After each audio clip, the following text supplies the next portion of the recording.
Hi, Ryan Michael Galloway here with WeDon'tNeedNoStinkingRecordCompany.com, and I'm here with Madalyn Sklar, the indie music coach with MadalynSklar.com. And Madalyn, we've been talking social networking, and we were about to start talking about ReverbNation on the heels of our Twitter discussion. So tell us a little bit about what you're excited about ReverbNation, and maybe some things about how it works, if you would. Sure. I've been a big fan of ReverbNation for years, and I like them because they're very techy. They come up with great, innovative ideas, and what I love most are their widgets, and they're free. And these widgets is basically just some HTML code that you pop into your MySpace or your website, where you can use their music player, you can have a sign up for my mailing list, all these different types of things that you can put out there to promote your music. So they're basically tools to help you promote your music. Now which I love. Let me stop you right there, because there's some people that are non-techie and they don't know what a widget is, and you described it, but I want to make absolutely clear they understand. So this HTML code is this stuff that we use that is behind the scenes, and it causes certain kinds of things to display. And I think the way these widgets typically work is, if you can get in behind your web page to where it's coded, and if you can't, get somebody else who can. And believe me, if you don't have a best friend who can do this, there's an awful lot of people out there who will do it really inexpensively for you.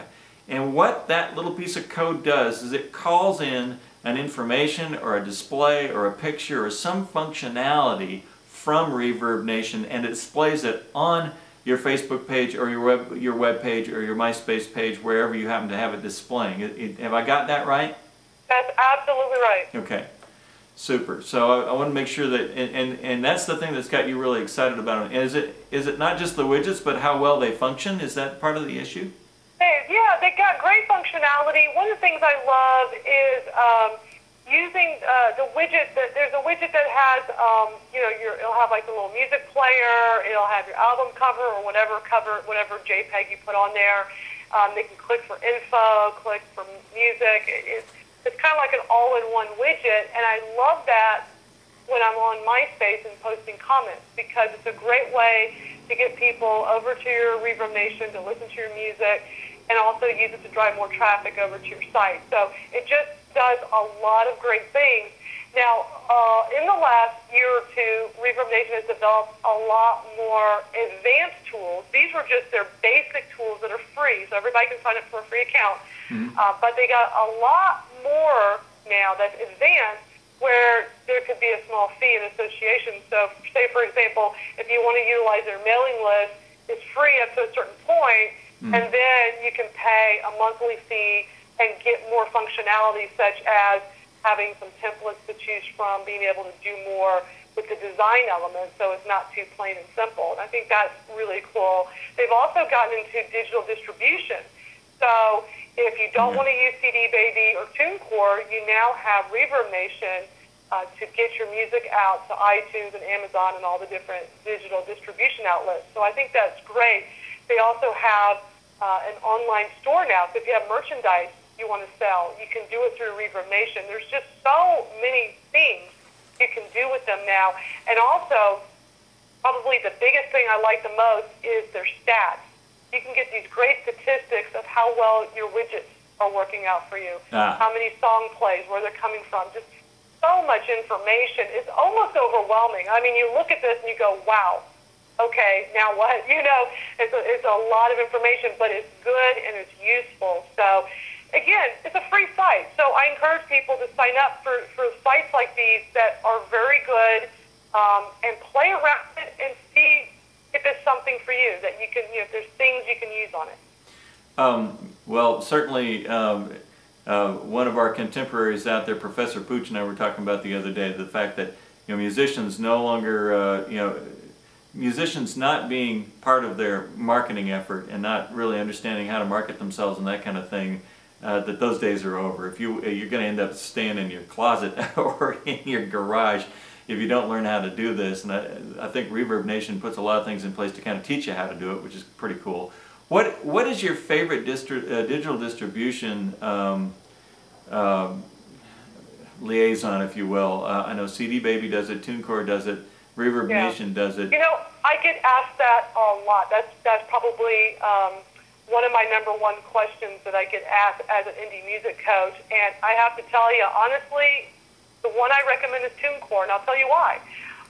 The thing about CD Baby, a lot of people use CD Baby because they use them for their physical distribution. And it's cheap to get started with them. I'm sorry, what's that? It's cheap to get started with them. It's cheaper than some of the others to actually put them in play, but I think they take a bigger cut then. Well, exactly. That's the point I want to make is they're going to take a percentage of your sale. And I ask indie artists when we discuss this is, do you want to give up a percentage of your sale, or would you rather pay a flat fee to get your music out to these different outlets for your digital distribution? Well, who wants to give up a percentage of sales? Everybody expects to do well with their sales. So if that's the case, then I don't recommend. Why would anybody recommend CD Baby? I recommend TuneCore because TuneCore was the first one to come out and say, hey, we're going to charge you a flat fee to deliver it to these companies for you to get your music onto these sites. To me, that sounds like the perfect way to go. And I've known Jeff Price, who runs TuneCore. I've known him for a long time. I'm very impressed with what he's done with TuneCore. I think it is awesome.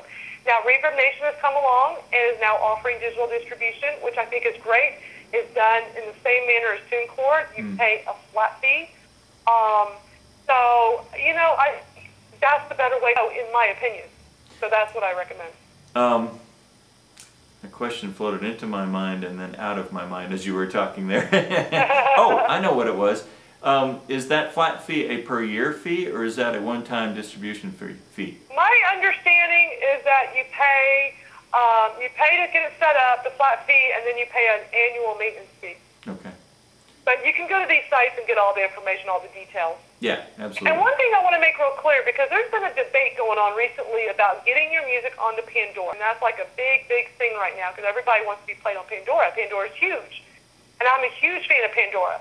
But Pandora, the only way to be considered, because they're trying to get more indie music, but they're not approving very much indie music. I mean, you got to just be top-notch and be touring and be doing really well to get your music on there, apparently. But at minimum, you have to have your music for sale in the Amazon store. Physical CDs have to be in the Amazon store.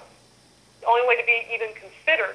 And there's just been this thing going on in some of the blog posts lately. I've been reading about how ReverbNation is now offering to be able to get your digital distribution into Pandora, and then you got TuneCore saying, you know, something completely different about that. But the bottom line is, after doing some investigation, is you're not going to even be considered unless you've got music, a physical CD for sale at Amazon. Gotcha. I want to make sure I get that information out because there's quite a debate going on about that right now. And I can't remember if CD Baby does distribution to Amazon for the physical CDs, or you've got to actually just set that up separately with Amazon. I believe CD Baby does, but you know, everybody is different with how they do things, and things are always changing, so I always recommend going to these websites and reading all the information and gathering it up and knowing exactly what you're getting into. Yeah, because it's morphing and it's changing. Well, awesome. That was an excellent discussion, and let's move on. We'll close this one up. I am Ryan Michael Galloway with WeDon'tNeedNoStinkingRecordCompany.com, speaking to Madalyn Sklar at MadalynSklar.com. She is the indie music coach, and we've got at least one or two more conversations we'd like to share with you. So we'll move on to that, and we'll see you next time. Check us tomorrow night. Thanks.